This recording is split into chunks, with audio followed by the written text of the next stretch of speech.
Асан қайғы туралы аңыз. Асан қайғының шын аты Қасен екен. Қасен бір күні Ғұзайнұр деген кісіге маған арнайы бал ашып беріңіз деп өтініш жасапты. Ол кісі бал ашып Қасенге саған су перілері патшасының қызы нәсіп болады екен депті. Маған ол қыз қайдан кез болады екен деп сұраған Қасенге Ғұзайнұр, ол қыз саған Еділ, Жайық, Ертіс өзендеріне қармақ салсаң, үшеуінің біреуінен кезігеді. Ол қыз судағы қармағыңа ілігеді дейді. Палшының осы сөзінен кейін Қасен бірнеше жыл бойы 3 өзенге қармақ салады. Ақыры Ертіс өзенінің төмен жағынан қармағына бір сандық ілігіпті. Қасен жалмажан сандықты ашады. Сандықтың ішінен асқан сұлу қыз шығады. Қасен, баяғы Ғұзайнұрдың айтқан қызы осы болар деп қуанып кетеді. Қыздың сұлулығына қатты қызығып, оған өзі үйленіп алады. Қыз мұны өте қатты сыйлайды, күтімін де ерекше жасайды. Айтқанын екі етпейді, бірақ қыз сөйлемейді. Қасен айтқан сөздің бәрін құлағы бар адамдай естиді, бірақ жауап қатпайды. Жауап сұрасаң да үндемейді. Қыздың неге бұлай істейтініне Қасен таң қалады. Құлағы жоқ дейін десе, айтқанды ұғады, және бәрін тындырып жасайды. Тілі жоқ дейін десең, аузында тілі де бар, бірақ тіл қатпайды. Бұл мені менсінбей жүрген шығар, деп ойлайды Қасен. Ақыры оны мұны көрген соң сөйлеп кетер деген оймен оны бір күні базарға ертіп апарады. Екеуі базар аралайды. Бір жерге келгенде әйел басын шайқап, тоқтап тұрып қалады. Қасен, неге ренжідің деп сұрайды. Әйел бұрынғысынша үндемейді. Тағы бір жолы базарға барғанда әйел тағы да тұра қалып бір нәрсеге ренжиді. Қасен сұраса, тағы да жауап ала алмайды. 3-ші рет базарға барғанда әйел бір нәрсеге бұрынғысынан да қатты ренжиді. Қасен әйелін елсіз жерге ертіп апарып, неге ренжігенін тағы сұрайды.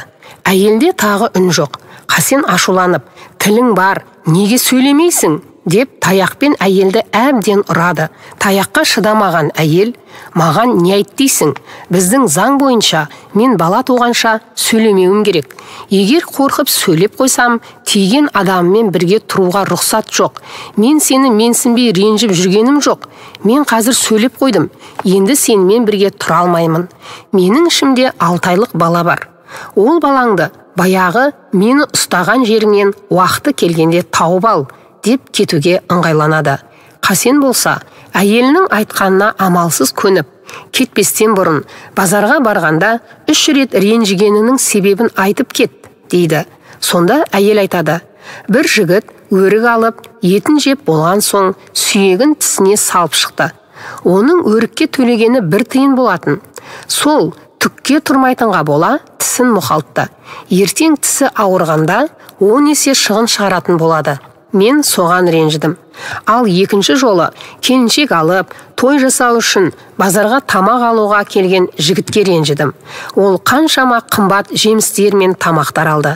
Ең соңында тұз алуға келгенде сатушымен саудаласып, бағасына келісе алмай, ақыры тұзды алмай кетті. Жаңағы сатып алған тамақтарының тұзсыз дәмі болмайтын білмеген жігіттің ақмақтығына қалай ренжімейсің?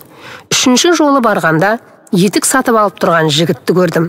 Ол сатушыдан, мына етігің 3 жылға шыдас бере ме деп сұрады.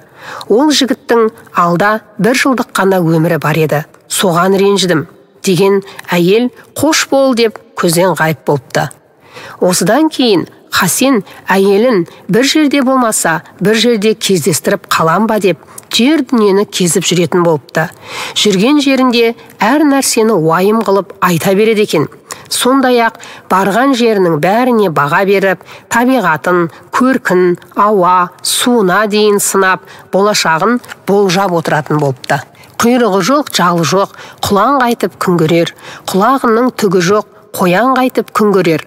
Аяғы жоқ, қолы жоқ, жылан қайтып күн көрер деп көп қайғыға салына берген соң, оның Қасен аты жойылып, Асан қайғы атанып кеткен екен. Қазақ аңыз әпсаналары кітабынан оқыған Гүлбибі Әбусайылқызы.